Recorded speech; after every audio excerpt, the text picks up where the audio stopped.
Good morning students. Last video में हम लोगों ने long answer type question complete कर लिया। अब देखिए नेक्स्ट हम लोग स्टार्ट करने वाले हैं exercise fill in the blanks. इसमें फर्स्ट है the silk worm moths was originally a native of, है ना। जो सिल्क वॉर्म है वो मुख्य रूप से कहाँ से आया है, तो ये कहाँ से आया है, चाइना से आया है। आपको फिलअप करना है। फिर देखिए next the scientific name of silk moth is, जो सिल्क मॉथ होता है उसे क्या बोलते हैं, तो बॉम्बेक्स मोरी बोलते हैं। फिर देखिए नेक्स्ट है dot dot and dot dot are animal fibre. Animal से मिलने वाले जो फाइबर हैं वो कौन कौन से हैं, तो वूल एंड सिल्क हैं।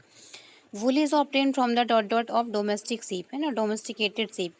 तो हमें वूल कहाँ से मिलता है, तो फ्लीस से मिलता है। जो भी उनके हेयर होते हैं उन्हें फ्लीस बोला जाता है। Silk worm feed on dot dot leaves. जो सिल्क वॉर्म्स हैं वो क्या खाते हैं, तो मलबेरी लीव्स खाते हैं वो।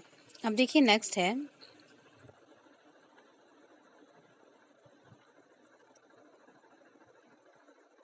Match the item in column A with the item in column B. आपको मैचिंग करनी है यहाँ पे। तो देखिए फर्स्ट है साइंस ऑफ रीडिंग सिल्क, तो उसे क्या बोलते हैं, सेरीकल्चर बोलते हैं। सीरीसिन क्या है, फिलेचर है। Variety of wool, mohair. Reeling, silk को रील किया जाता है। Wool and thin skin of sheep, जो थिन स्किन होती है और उसे क्या बोलते हैं, फ्लीस बोलते हैं। Silk worm feed on, silk worms क्या खाते हैं, तो वो मलबेरी लीव्स खाते हैं। ये आपको फिलअप कर लेना है, मैच कर लेना है। अब देखिए नेक्स्ट है, यहाँ पे आपको ट्रू और फॉल्स कंप्लीट करना है। देखिए फर्स्ट है Nali is a breed of goat. क्या नली जो है वो गोट की ब्रीड है, गोट की प्रजाति है, तो ये बिल्कुल गलत है। आपको यहाँ पे फॉल्स करना है। फिर देखिए नेक्स्ट है scouring is done to increase strength of wool. क्या स्कोरिंग जो प्रोसेस होती है वो वूल को मजबूत करने के लिए, उनको मजबूत करने के लिए की जाती है। It is also false. फिर देखिए नेक्स्ट है alpaca is found in South America. क्या अल्पाका जो एनिमल है क्या वो साउथ अमेरिका में पाया जाता है, बिल्कुल सही है। ये आपको ट्रू करना है यहाँ पे।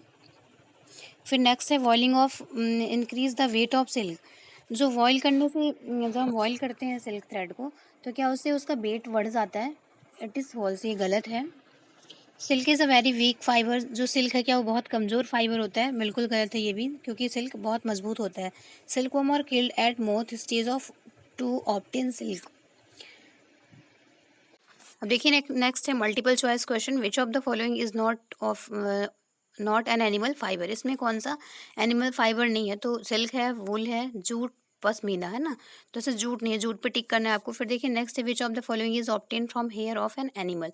इनमें से कौन सी ऐसी चीज़ है जो कि एनिमल्स के हेयर से प्राप्त होती है, तो कौन सी है, देखिए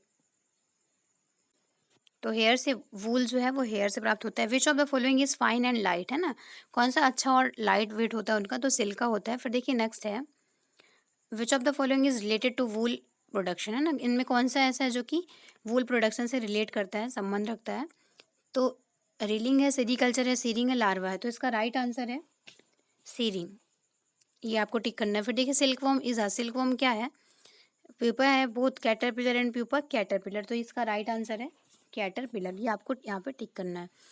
अब देखिए नेक्स्ट है यहाँ पे पजल टाइम दिया गया। पजल टाइम आपको खुद से यहाँ पे क्लू पढ़ के और खुद से अक्रॉस डाउन फिलअप करना। अब देखिए नेक्स्ट है हाई ऑर्डर थिंकिंग में। फर्स्ट है sheep are sheared in early summers why. जो सीप्स होती हैं उनको अर्ली समर में रखा जाता है ना, पाला जाता है, ऐसा क्यों होता है।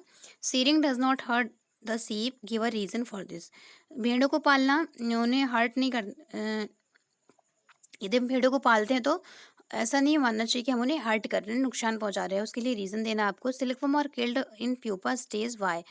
जो सिल्कवर्म होते हैं वो प्यूपा स्टेज में जैसे ही पहुंचते हैं वो खत्म हो जाते हैं, मर जाते हैं, ऐसा क्यों होता है। How woollen garments keep us warm. जो वुलन गारमेंट्स होते हैं, वूल के कपड़े होते हैं, वो हमें गर्मी कैसे देते हैं, हमें गर्म कैसे रखते हैं, ये बताना है। अब देखिए नेक्स्ट है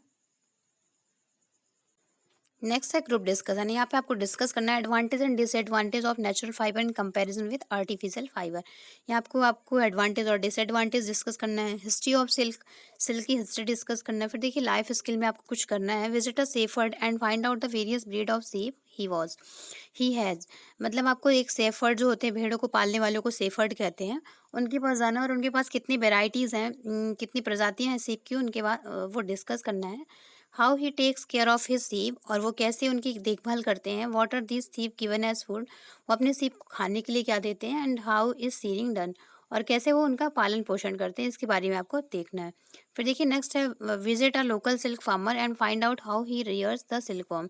फिर आपको सिल्क जो फार्मर होते हैं, जो सिल्क वर्म्स को रियर करते हैं, पालते हैं, उनके पास जानना है और देखना है कि वो कैसे उनका पालन करते हैं, which type of food is given to them, और वो किस तरह का भोजन उनको देते हैं, how he obtain their cocoon, फिर वो कैसे उन्हें कॉकून मिलते हैं, and where are they supplied, और वो कैसे उन्हें कहाँ पे सप्लाई करते हैं। फिर देखिए नेक्स्ट डिबेट का टॉपिक दिया गया है, it is not correct to kill silk worm for obtaining silk from them. ये बिल्कुल सही नहीं है कि सिल्क वर्म्स को सिल्क प्राप्त करने के लिए मारा जाता है, इस पे आपको डिबेट करना है। It is not fair on the part of human to rear sheep and then chop off their hair for obtaining wool। ये बिल्कुल सही बात नहीं है कि पहले हम भेड़ को पालें, फिर उनको चॉप, उनके बालों को कटवाएं वूल प्राप्त करने के लिए, इस पे भी आपको डिबेट करना है। फिर देखिए next activity, make a chart of on the life cycle of silk worm, है ना। एक चार्ट पे आपको लाइफ साइकिल बनानी है सिल्क वॉर्म की, पहले वो एग होते हैं, फिर क्या बनते हैं, फिर क्या बनते हैं, तो उनकी आपको चार्ट बनाना है। Collect picture showing the various process of wool processing from magazines, internet etcetera. फिर देखिए आपको या तो मैगजीन से या फिर इंटरनेट से पिक्चर कलेक्ट करनी है कि कैसे वूल बनता है, and paste them in your scrap book in an ordinary manner. फिर उन्हें आपको स्क्रैप बुक में पेस्ट करना है। तो ये आपकी एक्टिविटी हो गई। इस तरह से आपको ये चैप्टर फिनिश हो गया है। आई होप सभी को समझ आ गया, तो सभी लोग अच्छे से सारी एक्सरसाइज कंप्लीट करेंगे, बुक रीड करके एक्सप्लेन भी करेंगे। Thank you, have a good day.